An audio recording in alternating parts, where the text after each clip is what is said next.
नमस्कार दोस्तों आज जिस स्टॉक की मैं चर्चा करने वाला हूं उस स्टॉक का नाम आपको आपकी स्क्रीन में दिख रहा होगा। स्टॉक का नाम है यस बैंक लिमिटेड।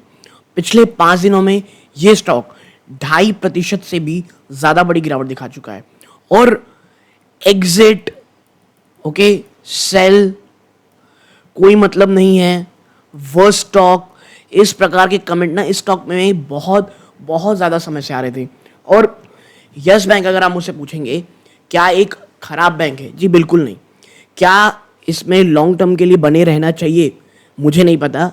ये वीडियो के अंत में कुछ ऐसी जानकारी आपके साथ शेयर करूंगा और मुझे ऐसा लगता है उन तमाम चीज़ों के बाद आप ये डिसीजन लेने में आपके लिए आसानी हो जाएगी।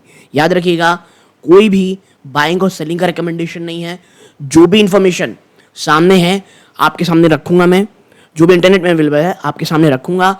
At the end of the day it's your money, आपको डिसीजन लेना है कि स्टॉक को खरीदना है या नहीं दोस्तों। ठीक है, नाउ फर्स्ट थिंग फर्स्ट, पिछले 1 साल ना बिल्कुल भी अच्छा नहीं रहा है यस बैंक के लिए। पिछले 1 साल में स्टॉक ने 31% ज़्यादा की गिरावट दिखाई है और अगर आप ऊपरी स्तरों से देखेंगे तो ये स्टॉक ऑलमोस्ट 37.82% दिखा चुका है। और पिछले 5 सालों में जाएंगे तो भी आपको भाई साहब 30% नेगेटिव रिटर्न दे चुका है। और यस बैंक अगर आप देखोगे, जो एक बहुत ज़्यादा बुरा समय चल रहा था, कंपनी ने उसको बहुत अच्छे से निकाला। मैं बात कर रहा हूँ पिछले 1 से 2 सालों की, जो लगातार एनपीएस और तमाम निगेटिविटी में पूरा का पूरा सेक्टर बढ़ा पड़ा है बैंक का। स्पेशली वो जिनका जो आप कह सकते हैं एक्सपोजर है वो एमएफआई सेक्टर में बहुत ज़्यादा है। ठीक है, माइक्रो फाइनेंस इंस्टीट्यूशन का बहुत ज़्यादा है उस प्रकार के लोन्स में। ओके, लेकिन खबर क्या आती है अभी? खबर एक ऐसी आ रही है जो बहुत बहुत ज़्यादा डरावने वाली है। क्या है खबर? Yes bank receives 2209 crore notice from income tax department. ठीक है, आप भाई साहब 2209 करोड़ रुपए की इनकम टैक्स डिपार्टमेंट की नोटिस आई आपको। और इनकम टैक्स डिपार्टमेंट बारे में एक बात कहूंगा मैं, शानदार काम कर रहा है। मतलब भाई साहब 5 साल पहले का टैक्स आपको पे करना है, आपसे 3-4 साल पहले का टैक्स मांग लेगा। और कंपनीज की जो हालत हो रखी है कि 2000 करोड़ टैक्स, 1500 करोड़ टैक्स, भाई साहब 300 करोड़ टैक्स, जितनी कंपनियों की मार्केट कैप नहीं रह रही है कई जगह तो आप देखेंगे उसी के आसपास का टैक्स की मांग हो जा रही है। ठीक है, बट वो अलग चीज़ है। नाउ क्या कहा जा रहा है, देखिए इनकम टैक्स डिपार्टमेंट ना डिमांड नोटिस इशू की है 2209 करोड़ रुपए की यस बैंक को। बैंक ने ये बात एक स्टॉक एक्सचेंज को कही सैटरडे को। ठीक है, to notice pertains to assessment year of 19 से 20। देखिए मैं बताया था आपको 19 से 20 का आप इसे असेसमेंट ईयर बताया जा रहा है।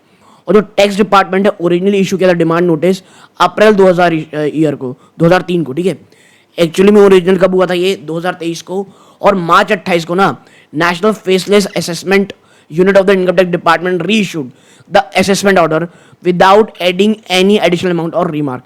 ठीक है, लेकिन 28 मार्च को क्या हुआ, कंपनी ने ना वापस से, ठीक है, एक इशू किया है जहां पर कोई भी अमाउंट ऐड नहीं किया है और ना ही कोई रिमार्क दिया है। और जो प्रीवियस ऑर्डर इशू किया गया था वो सेक्शन 144 के अंदर था, had accepted the income reported by the bank resulting in same tax demand without any modification. ठीक है, आप यहाँ देखेंगे 153 एक्ट के कारण हो रहा है और 2009.17 करोड़ का रहा है, which comprises 243 crore rupees of interest. ठीक है, इन इंटरेस्ट। ठीक है, तो 243 करोड़ रुपए का यहाँ पे इंटरेस्ट है। बैंक ये क्लेम करती है ये जो डिमांड है ना ये रेज किया गया है, raised prima fascia without any substantial evidence. कोई भी ऐसा सब्सटेंशियल एविडेंस हमारे सामने नहीं रखा गया है और मात्र प्राइमा फेसिया ये आप कह सकते हैं नोटिस का डिमांड आ गया है। ये आगे कहते हैं it plans to present a strong defence and assert that this order will not have any advanced financial operations or any impact on the business.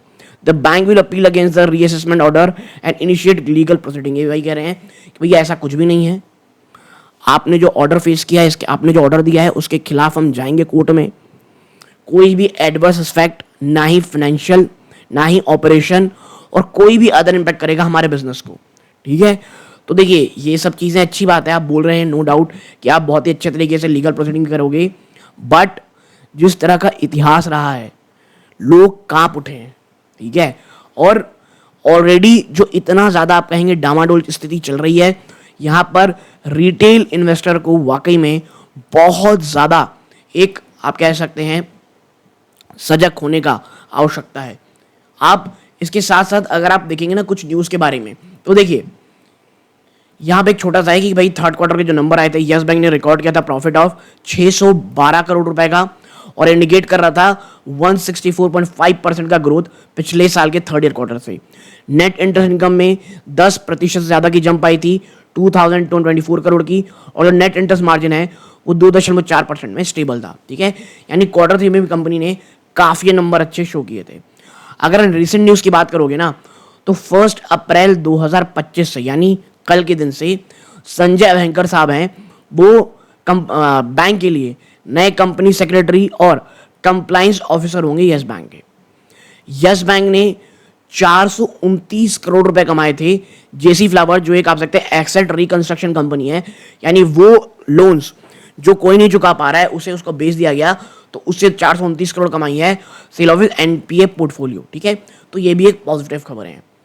अब अगर आप यहाँ पे बात करोगे ना कि प्राइस टारगेट क्या माना जा रहा है, देखिए एक्सपर्ट ये एस्टिमेट करते हैं कि यस बैंक का जो एवरेज टारगेट प्राइस है वो है 20 रुपए और consensus speculated and upside of 16.41%, यानी 16% जम किया गया था। बात कही जा रही थी अपसाइड की, जब लास्ट प्राइस था 70 रुपये 18 पैसा, तो काफ़ी नीचे और आ चुका है। बात करें बाय सेल और होल्ड की, तो देखिए एनालिस्ट और एक्सपर्ट ना स्ट्रॉन्ग रिकमेंड करते हैं या तो सेल कर लो या तो होल्ड करके रखो सेल को, शेयर्स को। ठीक है, फ्रेश बाइंग की बात कोई नहीं कर रहा है। हाँ, और ये कहते हैं भैया इन्वेस्टर से पहले पूछ लें, और यहाँ लिखा है कि भैया कोई भी स्टेप लें as a investor consider companies long term performance. ठीक है, लॉन्ग टर्म परफॉर्मेंस को सोच लें और of course consult your analyst. Okay, now देखिए एक चीज यहाँ पे साफ है, फ्रेश बाइंग के लिए कोई नहीं बोल रहा है, या तो अगर शॉर्ट टर्म के लिए है एग्जिट होने बोल रहा है आपको, और अगर आप खरीद भी नहीं या होल्ड भी कर रखे हैं थोड़ा लंबे समय के लिए समझिए। ठीक है, एक चीज जो यहाँ पे आपको देखनी पड़ेगी, ठीक है, पिछले कुछ समय से आप देखें हैवी वॉल्यूम्स के साथ ना आपको यहाँ सेल ऑफ देखने को मिल रहा है। किसके साथ? हैवी वॉल्यूम्स के साथ आपको यहाँ पे सेल ऑफ देखने को मिल रहा है। इसके साथ साथ अगर मैं शेयर होल्डिंग पैटर्न में जाऊं तो एक शेयर होल्डिंग पैटर्न में आपको एक चीज दिखती है, क्या आप देखें यहाँ पे कि भाई साहब डीआईआईज में ना दो लोग हमेशा रहते हैं, एक लोग माफ कीजिएगा, वो है LIC। ठीक है, यहाँ पे देखिए 3% ज़्यादा की होल्डिंग अभी भी इनके पास है। कोई भी कंपनी चाहे राजेश एक्सपोर्ट हो, अब ये भी हो, LIC हर जगह रहती है। SBI का इसमें स्टेक है 23.98%। हाँ, पिछले कुछ समय से लगातार कंपनी सेल कर रही है अपने स्टेक को।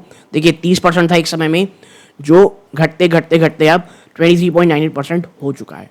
ठीक है, और इसके साथ साथ अगर आप देखोगे तो जी हाँ कुछ बड़े नाम भी आपको यहाँ पे दिखेंगे, और ये उनकी मजबूरियाँ मैं बता दूँ, HDFC, ICICI।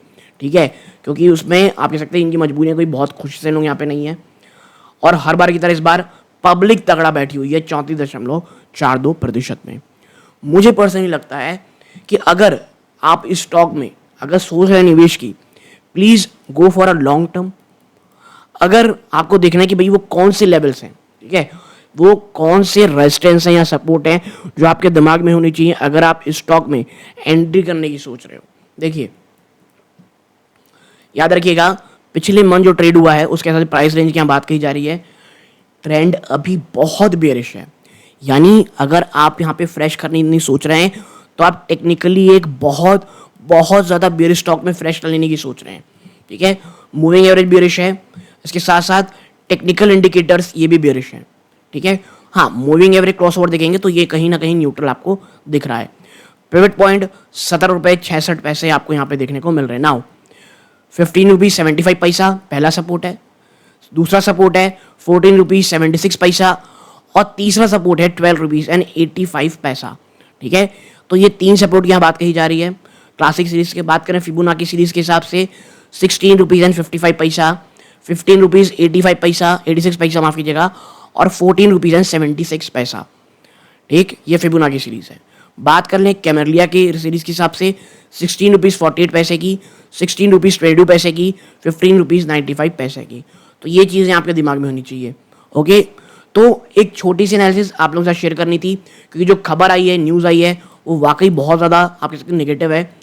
इसका लॉन्ग टर्म असर क्या होगा, क्या देना पड़ेगा नहीं देना पड़ेगा, ये हमको आने वाले समय में देखने को मिलेगा।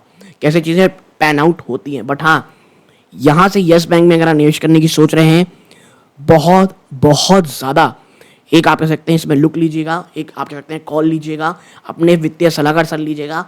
और मुझे लगता है इस स्टॉक में अगर लेना भी है तो नॉट मोर देन 2% का स्टेक आपको यहाँ पे अपने पोर्टफोलियो का देना चाहिए, क्योंकि मेरे हिसाब से आज भी एक ये हाई रिस्क स्टॉक है दोस्तों। ओके, नाउ आपको क्या राय है, किसी अन्य स्टॉक में चर्चा करानी, कमेंट बॉक्स में बताइएगा। चैनल को प्लीज सब्सक्राइब करके वीडियो को लाइक जरूर कीजिएगा। ये सूर्यकांत है, जय हिंद।